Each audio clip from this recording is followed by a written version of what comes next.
상식과 정의가 무너지는 것을 더 이상 지켜보고 있기 어렵습니다.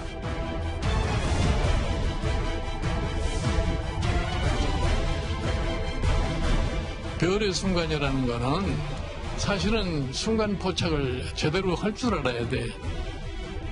시기는 이제 끝나고 전당대 아마 한 8월부터 그런 움직임이 있지 않을까. 윤석열 총장이 다른 데를 방황할 이유가 없는 것이죠.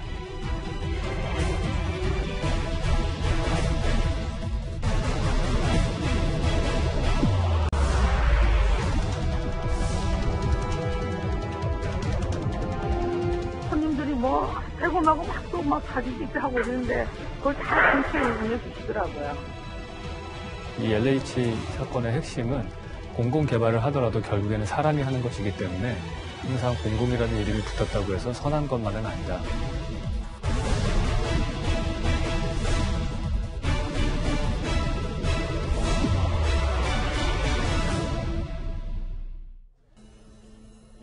오늘 뉴스탑10은 바로 여기부터입니다.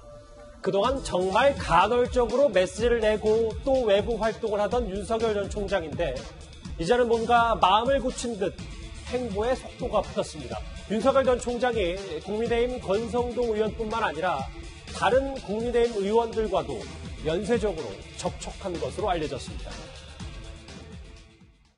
장재원입니다. 총장님 오랜만입니다. 1년 만에 뵙는 것 같아요. 여전하십니다. 근데 왜 그러셨어요? 대통령께서 검찰총장 임명장 줄 때 살아있는 권력 수사하라. 그 말 고지고대로 믿으셨어요? 그 말 그대로 믿고 살아있는 권력에 대해서 수사하고 칼을 휘두르니까 이 지금 날벼락 맞는 거 아닙니까? 그 빈말이에요. 그거 반어법이에요.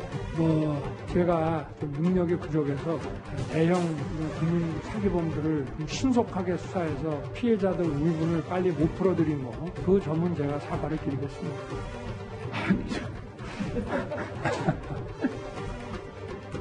저희들은 과거 우면하지 않고 어떠한 사건이든지 원칙대로 처리해 나가고 있고 앞으로도 그렇게 할 생각입니다. 화면 속에서 만나봤던 저 좌고 우면 단어가 오랜만에 나왔습니다. 이현정 의원님. 네. 지난달 24일에 장제원 의원에게 윤 전 총장이 직접 전화를 건 모양이더라고요. 이런저런 고민도 했고 몸을 던져야겠다는 생각을 했다. 결심이 섰다. 더 이상 좌고 우면하지 않겠다. 뭔가 의미심장한 말을 윤 전 총장이 던지기 시작했습니다. 장제원 의원은 이제 법조인은 아니지만 국회 법사위에서 오랫동안 활동을 했고, 윤석열 총장이 이제, 총장이 될 때도 이제 상당히 그때는 공격수로 나섰고요. 그 다음에는 사실은 윤 총장을 또 옹호해주는 입장에 서 있습니다. 아마 장제원 의원하고 윤석열 전 총장은 여러 가지 미운정, 고운정이 꽤 있을 겁니다. 아마 그래서 이제 이 통화를 한 것 같은데요. 윤 전 총장이 사실 초기에는 김영석 교수라든지 또 송상현 당시 법대 교수라든지 이런 분을 만나서 제가 정치를 해도 되겠습니까? 라는 이야기를 했다는 거 아니겠습니까? 그러니까 즉 정치에 대한 이제 본인이 과연 할 수 있는 자격과 준비가 되어 있는가 이걸 이제 물었다라면 이제 장제원 의원하고 통화에서는 이제 결심이 섰다라는 이야기를 한 거거든요. 이 결심이 섰다라는 것은 여러 가지가 있을 수 있겠습니다. 즉 개인적인 의미에서 어떤 가족의 문제, 가족의 문제, 예를 들어 가족의 문제가 있다고 하면 사실은 결심하기 어렵거든요. 이제 그 문제가 일단 정리됐다는 의미일 것이고 또 본인이 왜 정치를 하는가에 대한 답을 찾았다는 것이 또 있겠습니다. 즉 자신이 주장해왔던 공정과 정의 이런 가치들을 실현하기 위해서는 결국 정치를 할 수밖에 없고 정치를 한다고 하면 결국 대통령 선거에 나갈 수밖에 없다라는 이제 답을 찾았다는 것이고요. 또 하나는 자고우면하지 않겠다는 거는 지금 이제 최근에 이제 제3지대라든지 여러 가지 이야기가 나왔지 않습니까? 근데 그 전제가 뭐냐면 제3지대가 가능하려면 일단 국민의힘이 상당히 분열적이어야 됩니다. 국민의힘이 분열적이고 국민의 지지를 못 받는다든지 내부적으로 여러 가지 제3지대에 대한 신뢰가 쌓여야 되는데 최근의 흐름을 보면 국민의힘이 그나마 그래도 김종인 위원장이 이제 씨를 뿌렸고 지금 이 대표 경선을 보면 그러나 국민의힘에 대한 국민들의 기대감이 높아지고 있잖아요. 이제 그런 측면에서 보면 원래 생각했던 게 이 국민의힘에 입당하게 되면 지지도가 떨어질 것이다. 이 걱정이 가장 컸거든요. 그렇지만 지금의 상황으로 본다면 그 걱정은 상당히 좀 희석되는 게 아닌가. 자, 그렇다면 이제 자고우면하지 않겠다는 것은 아마 신당보다는 본인이 이제 국민의힘과 결합을 해서 대선에 출마하겠다는 큰 방향을 잡은 게 아닌가. 저는 그렇게 해석을 하고 싶습니다. 다시 읽어볼게요. 결심이 섰다. 더 이상 좌고우면하지 않겠다. 그랬더니 장제원 의원이 책임감을 가지고 정권 교체에 대한 국민의 열망을 무겁게 받아들이셔야 된다. 이렇게 통화를 했다. 근데 서정욱 변호사님, 그동안 정말 그렇게 윤 전 총장이 뜸을 들이다가 뭔가 정말 결심이 서서 움직이는 건지 갑자기 급물살 타는 거에 대해서 여러 가지 해석들이 좀 있습니다. 아마 제가 보기에 결심은 오래전에 섰고요. 다만 이제 그 결심을 표명하는 실행에 옮기는 거, 이게 문제인데, 아마 이제 그 분명한 거는요, 제가 보기에 그 신당을 안 만드는 거는 옛날에 윤 총장이 그 신당 창당 과정에 비리를 2번 수사한 적이 있어요. 예. 그만큼 이게 신당 창당이 어렵고, 저는 이제 그 3김 이후에 독자적으로 이게 신당을 만들 만한 정치인은 좀 쉽지 않거든요. 그래서 이제 그 아마 신당 창당보다는 국민의힘하고 단일화하는데, 다만 이게 방법으로서 먼저 입당해서 처음부터 예선부터 경선을 거쳐서 되느냐, 아니면 이제 제3지대에 있다가 예. 국민의힘의 후보가 정해지면 단일화를 하느냐, 이걸 이게 고민했는데, 이번에 그 서울시장 보궐선거 보십시오. 예. 안철수 후보가 이게 왜 오세훈 씨한테 졌습니까? 오세훈 시장이 그 당의 힘 때문에 역전이 된 거 아닙니까?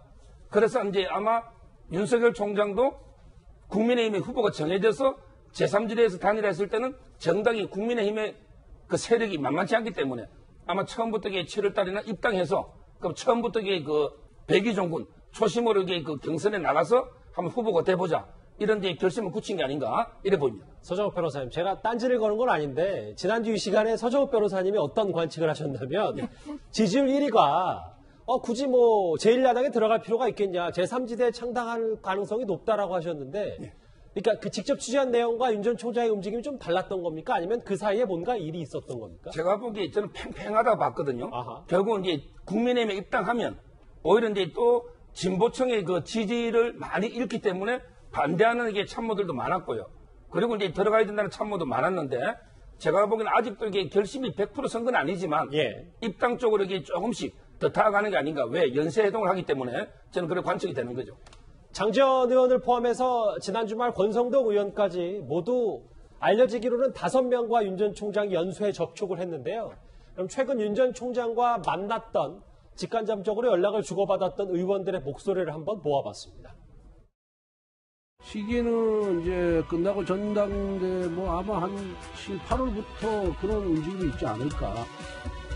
윤석열 총장이 다른 데를 방황할 이유가 없는 것이죠. 개인적으로 확인한 결과 윤석열 총장은 상임위에서 소환 요청을 하면 언제든지 응하겠다는 그 의사를 확인했습니다. 네, 윤석열 총장도 직접 그러지 않았습니까? 자기가 해봤더니 돈 되는 땅과 돈의 흐름을 추적해야 된다. 화면에 모아봤던 저 의원들과 직간접적으로 윤 전 총장 접촉을 했습니다. 정미경 의원님, 이게 대선판을 흔들 수 있는 주요 변수기 때문에, 그러니까 윤 전 총장의 대선 도전, 대권 도전은 국민의힘, 제1야당에서 한다, 이렇게 받아들이면 됩니까? 그 윤석열 총장이 되게 똑똑하신 분이에요, 사실. 잘 보세요. 지난번에 우리 그 서울시장 선거 때 이 와중에도 그 민주당 박영선 후보가 얻은 득표가 40% 정도 돼요. 예. 그러면 결국 뭐냐면 제3지대라는 거는 말이 제3지대죠. 있을 수가 없는 거예요. 그러니까 3자 구도로 가면 무조건 지는 겁니다, 야권이. 야권 단일화는 시대의 숙명이고, 조금만 생각해보면 수치적으로도 그럴 수밖에 없거든요. 그래서 저는 윤석열 총장이 당연히 국민의힘으로 들어올 수밖에 없는 거고, 본인도 그렇게 생각하는데, 다만 타이밍의 문제지, 언제 들어갈 것이냐. 근데 저는 사실은 우리가 당원 당규에 의하면 11월 달에 대통령 후보가 결정이 돼야 되기 때문에 9월부터 열차가 출발을 해야 됩니다. 그러면 제가 볼 때는 그 국민의힘 지도부가 결정되는 6월 11일 이후부터 7, 8월 사이에 들어올 수밖에 없다라고 진단을 했거든요. 7월, 8월. 예, 왜냐하면 9월부터 열차가 출발을 했는데 밖에서 제3지대를 있으면서 자기의 힘을 자강을 하면서 그 단일화 때까지 기다린다? 제가 볼 때는 그건 불가능합니다. 왜냐하면 지금까지 안철수 대표는 그 제3지대를 생각하면서 정치를 계속 해왔고 수년간. 근데 실패를 사실 한 거나 마찬가지잖아요. 지난번 서울시장 선거 때 본인도 얘기하셨지만 이제 그 야권 단일화에 대한 얘기를 했기 때문에 그래서 제가 볼 때는 결국 타이밍의 문제인데 그 들어오신다. 다만 제가 최근에 이제 우리 권선동 그 의원님하고 만났다는 기사를 보고 제가 오늘 이제 권선동 의원님한테 전화해서 좀 여쭤봤더니 저 고향 친구요? 예. 네. 예, 그랬더니요? 어릴 때, 예, 어릴 때 친구. 예, 그래서 이제 물어봤더니 그 굉장히 그 본인도 권선동 의원님이 그 우리 윤석열 총장하고 이렇게 사석에서 밥을 먹은 건 처음이라고 하더라고요. 아하. 그런데 굉장히 그 스펀지 같은 흡수력을 가지고 있다는 거예요. 그러니까 조언을 해주고 그 옆에서 누군가 뭔가 얘기를 하면 듣고 그냥 이렇게 순간적으로 흡수를 한다는 거예요. 그러니까 네. 기존에 검사를 너무 오래 하면, 너무나 공무원을 오래 하게 되면 사실 국민들과 소통이 좀 어렵게 되고 좀 이게 잘 안 되는 그런 우려를 많이 했잖아요. 근데 윤석열 총장은 그렇지 않다더라, 그렇지 않더라, 뭐 이런 얘기를 그냥 하시더라고요. 권성동 의원의 전원인 거죠. 네, 그렇죠? 네, 전원입니다. 예. 그러면서 그 나름 그래도 이 대통령이 되고자 하는 그 강렬한 마음과 그다음에 국민들과 이렇게 좀 소통하고 싶은 마음, 그다음에 제대로 된 대한민국을 만들고자 하는 그 열정이 좀 보였다. 예. 그냥 느껴지더라. 물론 그걸 뭐 대놓고 얘기하지는 않았지만요. 그냥 이렇게 그런 마음이 이렇게 느껴지더라. 이렇게 얘기를 하시더라고요. 예. 고향 친구가 아니라 이제 외가 강릉에 있어서 한때 중학교 때 만났던 이 친구 주말에 만났죠. 최 교수님, 그러면 정말 국민의힘 입당에 가시화됐다. 다음 화면을 만나보겠습니다. 실제로 또 한 번 연락을 했던 국민의힘 유상범 의원도 윤 전 총장이 제3지대는 아니다. 신당 창당은 하지 않는다. 불과 한번 일주일여 전쯤에 말을 했다는데 그러니까 제1야당의 경륜과 힘을 좀 윤 전 총장도 활용하겠다 이런 뜻입니까? 그러니까 만약에 저 지금 전원들이 다 사실이라는 전자에 말씀드리면 그렇게 해석이 가능하다고 생각해요. 근데 저는 윤 전 총장이 지금 현재 상황에서 그럼 완전히 굳혔냐 마음을 거기는 아직도 저는 약간 의심을 하고 있거든요. 왜냐하면 지금 현재 그 국민의힘에서 나오는 여러 가지 얘기들을 들어오면 이제 대선을 앞두고서 최재형 감사원장 얘기도 나오고 있죠. 김동연 부총리 얘기도 나오고 있죠. 다양한 후보군들에 대해서 지금 얘기가 나오고 있고 경선 과정에서 이분들이 다 들어와서 함께 경선을 치러줬으면 좋겠다는 얘기까지 나오고 있어요. 그럼 윤석열 전 총장 입장에서는 또 윤석열 전 총장을 돕고 있는 분들 입장에서는 여러 가지를 고민하지 않겠습니까? 근데 본인이 어쨌든 국민의힘에 들어갈 수 있다는 여러 가지 여지를 남겨놓는 것은 본인 입장에서는 상당히 국민의힘과 거리를 좁히면서 충분히 활용 가능한 카드라는 생각이 들어요. 그래서 저는 100% 국민의힘에 들어가는 마음을 굳혔다기보다는 많은 부분 기울고 있고 또 여러 가지 다양한 시나리오들이나 자체적인 어떤 후보들에 대한 어떤 뭐랄까요 만들어내는 그런 과정에 있어서 본인도 중요한 역할을 하고 싶고 그중에 한 명이 되고 싶다고 하는 마음을 표현한 게 아닌가. 그래서 저는 앞으로 그 국민의힘에서 누가 대표가 되고 어떻게 진영이 꾸려지느냐에 따라서 윤 총장의 행보가 더 확실해지지 않을까 이런 생각은 듭니다. 그럼 정말 국민의힘으로 직행하는 건 기정사실화 됐다고 가정을 했을 때 이현정 의원님. 네. 물론 뭐 윤 전 총장 측은 아직 정해진 바는 없고 많은 의견을 들으면서 고민하고 검토 중이다. 근데 지금 오늘이 6월 1일 정치 참여를 첫 발을 떼었다면 입당도 그럼 조만간 윤 전 총장 이뤄질 가능성이 있겠네요? 저는 뭐 아마 경선 전에 충분히 입당할 가능성이 높다고 봅니다. 왜 그러냐 하면 윤석열 총장의 트레이드 마크가 이제 공정이라는 거잖아요. 예. 공정이라는 것도 물론 이제 사회적인 공정 이런 것도 있겠지만 또 정당의 입장에서 보면 정당에서도 이제 공정의 룰을 한다라면 만약에 예를 들어서 본인이 결국은 국민의힘과 함께 하고자 한다라면 국민의힘의 경선 과정에서도 공정하게 참여를 해야 되는 거거든요. 왜냐 다른 사람들도 다 대통령 선거에 출마할 그런 어떤 이 바람을 가라고 있고 또 그 과정 자체도 공정해야지만이 실제로 그 뽑힐 때 그럼 당신은 말로는 공정하다 이야기를 하면서 왜 당신은 그러면 나중에 국민의힘하고 막판에 그냥 단일화하려고 하느냐. 이게 과연 공정하냐. 무임승차하려고 하느냐. 그렇죠. 이제 그런 어떤 비난을 받을 수가 있는 거거든요. 예. 그렇다면 본인이 예를 들어서 정치를 하려고 하면 일단 정당이라는 곳에서 훈련되고 정당에 있는 당원들의 마음을 사지 않으면 참 이게 나중에 대통령이 된다 하더라도 굉장히 어렵습니다. 그러니까 역대로 보면 그냥 얹혀가는 수밖에 없는 거거든요. 예. 그러니까 즉 당의 어떤 힘을 장악을 해야, 즉 국회의원이나 당에 있는 사람들을 장악을 해야지만이 아주 어떤 대통령이 되더라도 정책이나 전반적인 정치적인 이걸 좌우할 수 있는 능력이 있기 때문에 그런 면에서 보자면 아마 주변에서 그런 어떤 조언을 했을 겁니다. 즉 정치를 하고자 마음을 먹었으면 일단 정치의 바다에 뛰어들어야 된다. 그러려면은 정당에 들어가서 그 정당 속에서 융화가 돼서 거기서 경선을 거쳐서 과정을 거쳐야지만이 그 정당의 후보로서 대통령이 된다는 조언도 있을 수 있을 거예요. 아마 그런 측면을 본다라면 제가 볼 때는 아마 6월 11일 국민의힘 경선이 끝나고 난 다음에 일정 정도 이제 행보를 하다가 결국 7월 달 정도에는 아마 입당선을 하지 않겠는가. 7월. 네, 그렇게 예상을 해봅니다. 다음 달이네요, 이르면. 네, 그렇습니다. 예. 글쎄요, 뭐 그동안 뭐 자맹이냐, 아니면 뭐 두문불출이냐, 뭐 거의 이런저런 얘기들이 많았었는데 뜸을 많이 들이고요. 윤 전 총장 근데 입당 초읽기에 들어간 듯합니다. 그런데 윤 전 총장의 행보는 여기서 끝이 아닙니다. 얼굴이 잘 알려진 건축가죠. 문재인 정부의 부동산 정책의 쓴소리를 이어왔던 유현준 교수를 윤 전 총장이 만났습니다. 저는 이 LH 사건의 핵심은 공공개발을 하더라도 결국에는 사람이 하는 것이기 때문에 항상 공공이라는 이름이 붙었다고 해서 선한 것만은 아니다. 사람들이 악당을 보통 잡으려고 많이 하는데 악당만 있는 게 아니고 위선자도 있거든요. 중산층이 늘어날수록 그 사회가 건강한 사회라고 생각하고 그게 결국엔 그 공동체에 대한 애착과 자긍심을 가지면서 좋은 사회가 된다고 보는데 임대주택 중심의 정치가 펴나가면은 소수가 자본을 권력을 또 쥐게 되는 그런 사회가 되는 거죠. 윤 전 총장 요즘 최근에 참 바빴던 것 같아요. 뭐 유현준 교수 유명 건축가로서 아시는 분들 참 많을 텐데 윤 전 총장이 광화문에서 식사를 하면서 이런 얘기를 했더라고요. 독과점 구조는 폐단이 생길 수밖에 없다. 한쪽으로 권력이 집중되는 것은 시장에 반하는 것으로 경계해야 된다. 건축가를 만난 속내는 뭡니까? 윤 총장이 이제 그 김영석 교수부터요. 최근까지 이제 만난 분들을 보면 제가 보기에 세 가지 특징이 있어요. 예. 첫째는 이제 지금 우리 시대의 가장 중요한 이슈 있잖아요. 시대 과제. 예를 들어 이제 정규직 문제라든지 또는 이게 반도체라든지 또는 이제 저런 뭐 부동산 문제 이런 이제 가장 절실한 문제를 다루고요. 그다음에 두 번째 그 분야에서 상당히 대중성을 갖춘 최고의 전문가들 있잖아요. 이런 분들을 이렇게 만나고요. 그다음에 세 번째 특징이 전부 이게 정부에 대해서 약간 이게 비판적인 시각을 가지고 있는. 어차피 이게 야당 시각에서 가는 거니까 정부에 대해 좀 비판적인 대안을 가진 이런 세 가지 저는 특징이 있는데 예. 제가 보기에 유현준 교수는 저도 최근에 도시는 무엇으로 사는가 또는 이제 어디서 살 것인가 공간이 만든 공간 제가 읽은 정말 이게 세 권입니다. 예. 제가 건축 전문가는 아니지만 정말 이게 저는 재밌게 유익하게 읽은 책 베스트셀러입니다. 예. 이 책은 재미대점에게 또 대안을 제시해요. 그래서 저는 상당히 유현준 교수가 어떤 게 LH 이런 위선 이걸 이게 먼저 지적했거든요. 그다음에 공공주도 임대 가는 거 이것도 이게 문제가 있다.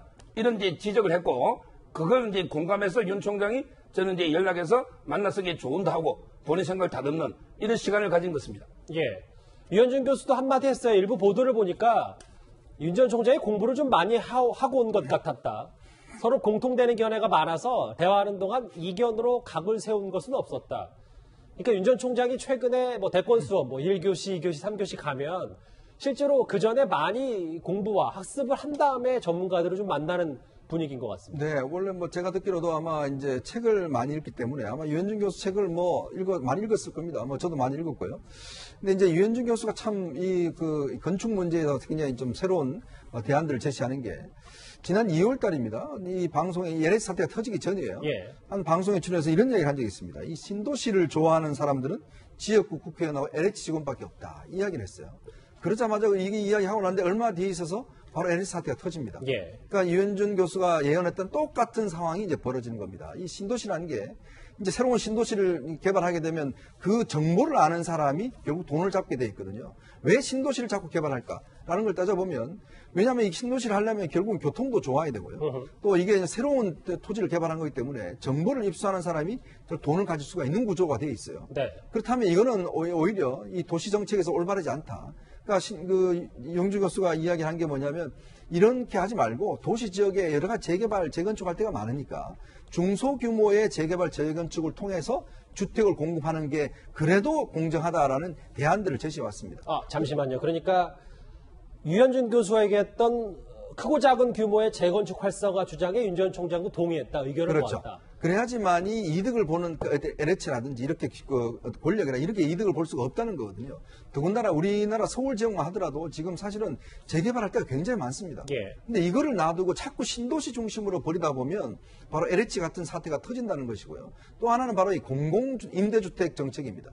이 공공임대주택 같은 경우는 이 젊은 층들한테 지금 정부가 뭐 30년 임대주택 주겠다고 이야기를 하는데 예. 인간의 욕망이란 게 자기 집을 갖고 싶은 욕망, 그리고 또 집을 계속 좋은 집으로 옮겨가고 싶은 욕망, 이런 게 있다는 거거든요. 이런 욕망을 실현시켜주기 위해서는 결국은 이런 공공주택이 선한 게 아니라 개인이 주택을 가질 수 있도록 그런 것들을 마련해 줘야 되는데 자꾸 이 정부는 뭔가 공공 문제로 모든 걸 해결하려고 하는, 예를 들어서 뭐 30년 임대주택 해두겠다, 그다음에 90%를 대출해 주겠다 이야기를 하는데 이렇게 되면 결국 권력자한테 젊은 층들이 얽매일 수밖에 없다는 거예요. 예. 그 정치인들을 따라갈 수밖에 없다는 거거든요. 그러니까 그렇기 때문에 그거보다는 젊은 층들이 집을 가질 수 있는 정책을 마련해 줘야 된다. 아하. 이게 이제 유영준 교수의 주장이에요. 예. 그 주장에 대해서 윤 전 총장도 상당히 동의를 했다는 것이기 때문에 아마 이제 앞으로의 어떤 이 주택 정책에 있어서는 이런 방향, 즉 공공임대주택보다는 이제 주로 이제 이 중소규모의 재개발, 그 다음에 이제 신도시보다는 도심에서의 재개발, 재건축,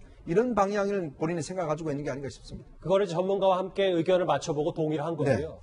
근데 정미경 의원님, 저희가 윤 전 총장의 대권 수업 쭉 과목들을 저희가 한 화면에 모아봤는데 상식과 정의 김영석 교수를 시작으로 최근에는 뭐 반도체, 블록체인, 그리고 조금 전에 만나봤던 유현진 교수, LH 사태 부동산까지 쭉 접촉을 했어요. 근데 이제 국민의힘 의원 5명 접촉하기 직전에 이런 대권 수업을 만났으니까 부동산이 이제 마지막 과목이라고 보면 합리적인 시각입니까? 공교롭게도 물론 저도 뭐 저게 뭐 완벽한 플랜에 의해서 저렇게 갔다라고는 조금 보지는 않지만요, 어느 정도 플랜은 있었던 것 같아요. 예를 들어서 처음에 김영석 교수님을 뵌 건 나는 권력의 편에 서지 않는다, 나는 상식과 정의 편에 서겠다 라는, 어떻게 보면 본인이 왜 정치를 하는가에 대한 그 답을 낸 것 같아요. 예. 그 다음에 이제 대통령이 되기 위해서는 이제는 그 국민의 이 품으로 돌아와야 되는데, 검찰 안에, 사실은 사무실 안에 있던 사람이 밖으로 나와서 세상 구경도 하고 이제는 많은 분들을 만나야 됩니다. 근데 핵심적으로 사실 노동 문제, 외교, 경제, 반도체, 블록체인, LH 사태, 부동산은요, 지금 국민들께서 가장 관심을 많이 가지시는 부분이고, 지금 문재인 정권을 향해서 그렇게 가면 안 된다라고 많이 말씀하시는 부분이에요. 네. 그래서 결국은 나 이제 공부 다 준비가 됐고 했어요. 예. 이제 마지막으로 이제 드디어 국민의힘에 들어가겠습니다. 그래서 이제 국민의힘 국회의원들을 만나면서 여러 가지 그 생각들을 들으면서 이제 저는 한 7월, 아까 우리 이현정 의원님 말씀하셨는데 저도 그렇게 보고 있습니다. 예. 6월, 7월, 8월 중에 들어가지 않을까. 왜냐하면 9월 달에 그 경선에 처음부터 지금 올라타려고 하는 그런 생각으로 보여집니다. 지금 볼 때. 저는 굉장히 반가운 것 같아요. 정말. 국민의힘 입장에서는요, 그렇죠. 왜냐하면 생각을 예. 굉장히 잘했다. 예. 왜냐하면 그 국민의힘이 내부에서 다 경선을 하고 있는데 바깥에서 있는다, 계속 지켜보면서, 그러면 그거는 위험 부담이 굉장히 커지는 거였는데, 예. 그래도 당 안으로 들어와서 보호받으면서 경쟁하면서 이걸 하겠다고 하니까 정말 다행입니다. 그리고 이런 뭐 대권 수업도 대권 수업이지만 윤 전 총장이 최근에 시민들과 사진을 찍고 보란듯이 공개 행보를 했다는 소식 어제 저희가 전해드렸었죠. 정치권에서는 곧바로 갑론을박이 벌어졌습니다. 일단 먼저 저희가 직접 시장 상인과 통한 내용부터 만나보겠습니다. 윤 전 총장 완서 식사할 때 사람들이 많이 알아봤을 거잖아요. 그렇죠. 사람들이 다 알아보고 식사도 못하시게 사진 찍어달라고 막 그랬거든요. 근데 제가 볼 땐 저도 이제 뭐 장사 오래 한 40년째거든요, 이 장사가. 근데 대부분 사람들이 좀 그런 것을 싫어하는데, 네, 뭐 제가 영광입니다. 찍어야죠. 이거 그냥 다 찍어주셨어요. 그것 때문에 놀랬어요. 홍채에 뭐 그런 거 뭐 식사하시는데 좀 이따가 아예 아닙니다. 뭐 사진 찍고 먹죠. 그러시더라고요. 나도 놀라고 텔레비 볼 때는 약간 좀 카리스마 있고 좀 무서울 줄 알았는데, 뭐 손님들이 해골하고 막 사진 찍자 하고 있는데 그걸 다 이렇게 내주시더라고요. 또 옛날 얘기하고. 예, 그런데 윤 전 총장의 이런 행보를 민주당의 최민희 전 의원은 다른 시각에서 바라봤습니다. 강원도는 방역 지침이 낮은가 보죠. 그렇게 마스크 안 쓰고 6명 정도가 사진 찍고 이런 사진을 그냥 올린 거 보고 강원도는 방역 안 하나? 그리고 어떤 여성이 어깨를 잡고 사진 찍은 게 나왔더라고요. 근데 그건 어깨 잡으면 요새 굉장히 민감한데 하여간 강원도는 모든 것에 좀 치외복권지대구나. 참 위험한 발언이신 것 같은데. 제가 위험한 게 아니고 그 사진을 다시 좀 꼼꼼하게 아니요, 보시면. 최 교수님, 네. 최민희 전 의원은 윤 전 총장 주변에 방역수칙 어긴 게 아닌가? 왜 강원도는 모든 걸 치외법권지대냐? 이렇게 얘기를 했어요. 근데 제가 볼 때 최민희 전 의원이 강원도의 방점을 두고 얘기한 것 같진 않아요. 예. 그러니까 윤석열 전 총장이 거기가 사진을 찍으면서 마스크를 내리고 이제 찍었잖아요. 저 사진 말고 이제 여러 명, 6명이가 찍은 사진, 그 사진을 얘기하는 것 같은데, 이제 주의할 필요는 있다는 생각이 들어요. 왜냐면 윤 전 총장이 어쨌든 알려진 분이고, 지난번에 김어준 씨도 한번 그 회의하면서 마스크 내리고 회의하다가 논란이 돼가지고 문제가 있었지 않습니까? 어쨌든 본인은 주목받는 분이고 또 대선 후보까지 가실 분이라고 하면 주의는 필요한 분이라는 생각이 들어요. 저는 강원도에 방점을 둔 건 아니고 이게 이제 전체적으로 마스크 내리고 찍은 것에 대한 문제를 지적하고 싶었던 것 같아요. 예. 그러다가 얘기를 하다가 강원도 얘기가 나온 거니까 뭐 저는 강원도를 비하했다고는 생각하지 않고요. 네. 다만 저런 부분에 대해서는 윤 전 총장도 좀 깊이 고민하시고 앞으로는 마스크를 가능하면 쓰고 찍는 게 좋지 않을까 하는 생각은 듭니다. 정 의원님, 뭐 방역수칙 논란 얘기 말고도 사실 최민희 전 의원이 요새 어깨 잡으면 굉장히 민감한데 뭐 이런 표현까지 써서 또 여러 뒷말들이 좀 있긴 있거든요. 아니, 그러니까 저는 저렇게 만약에 얘기를 하려면 지난번에 그 박원순 시장의 성추행 사건에 대해서 그 피해자에게 피해 호소인이라고 얘기를 할 때 우리 최민희 의원님은 뭐라고 말씀하셨는지 되게 궁금해지고 있어요. 제가 볼 때는 이것도 또 내로남불 아닌가. 그 다음에 지금 사실은 어떻게 보면 되게 친근감의 표현으로 그냥 보여지잖아요. 예. 근데 그거를 갑자기 민감하다 그러면서 무슨 성적인 뭔가 잘못된 그런 느낌으로 저렇게 말씀을 하시는데 그냥 국민들께서 보시기에 저 너무 과도하다 이렇게 생각하실 것 같아요. 예. 여기 그래서 식당 주인이 내가 어깨동무했지 식당 주인의 인터뷰 내용이 나왔는데 자막을 한번 다시 부탁드려도 될까요? 예, 감사합니다. 내가 나이가 70이고 윤 전 총장보다 누나다. 또 내용들이 좀 있나요? 내가 어깨동무 하자고 했다. 성추행 아니다. 뭐 이런 얘기까지 하면서 실제로 최민희 전 의원에 대한 얘기 이거에 대해서 좀 그렇지 않다. 이런 의혹 제기했습니다. 야당 얘기도 좀 이렇게 얘기를 하고 있는데요. 그리고 이 부분도 한번 살펴보겠습니다. 윤 전 총장의 장모가 이른바 사무자 병원을 세워서 요양급여 수십억 원을 부정하게 타갔다는 혐의로 재판을 받고 있죠. 그런데 어제 검찰이 징역 3년을 구형했습니다. 서정욱 변호사님. 이 윤 전 총장 얘기는 이것만 하고 마무리를 할게요. 그런데 윤 전 총장이 최근 정진석 의원과의 통화에서 약점 잡힐 일 있으면 아예 시작도 안 했다. 장모 문제에 대해서는 떳떳하다. 이런 얘기를 하는 것 같더라고요. 그리고 이제 이런 말도 했죠. 장모님은 사기를 당한 적은 있어도, 그리고 이제 10원 한 장 피해 준 적이 없다. 이런 이제 그 말도 했는데요. 제가 이제 그 두 건을 봐도 이 말이 맞는 것 같아요. 뭐냐면 이제 그 지금 기소대가 재판 중인 것 중에 옛날에 그 장고증명 위조 있잖아요. 이 부분도 이게 피해자가 없어요. 피해자가 이게 고소한 게 아닙니다. 장고증명이라는 건 이게 부동산 살 때 그냥 이게 돈이 있다는 걸 보여주는 것 뿐이지 나중에 실제 그 부동산 살 때 돈을 해서 결제하면 되기 때문에 뭐 피해를 본 게 없어요. 실제 피해자가 고소한 것도 아니고. 그래서는 그 부분도 이게 도저히 납득이 안 되고 장고증명. 그 다음에 두 번째 이 요양급여 있잖아요. 이 부분은 본인에게 관여 안 한다는 이제 각서를 받아서 처음에 무혐의가 났던 사건을 재수사해가지고 이게 기소한 거 아닙니까? 근데 그 사이에 무슨 사정 변화가 있었는지. 근데 중요한 거는 요양급여를 이게 부정으로 수급한 분들이 구속돼 있잖아요. 그럼 이게 부정으로 수급한 돈이 어디로 갔느냐? 항상 중요한 건 이게 돈의 흐름을 추적해 보면 됩니다. 이 돈이 장모 계좌로 갔으면 처벌돼야죠. 근데 이 돈이 이미 구속된 사람이 부정 수급받은 걸 다 썼다. 그렇다면 이게 책임이 없는 거 아닙니까? 저는 이게 돈의 흐름이 중요한 거고, 그래서 윤 총장이 장모에게 10원 하나 피해 준 건 없다. 이렇게 자신 있게 말한 게 아닌가 이래 보입니다. 알겠습니다. 일단 윤 전 총장 관련된 이슈 지금 국민의힘 입당이 초읽기에 들어간 것 아니냐는 해석도 나오고 있습니다.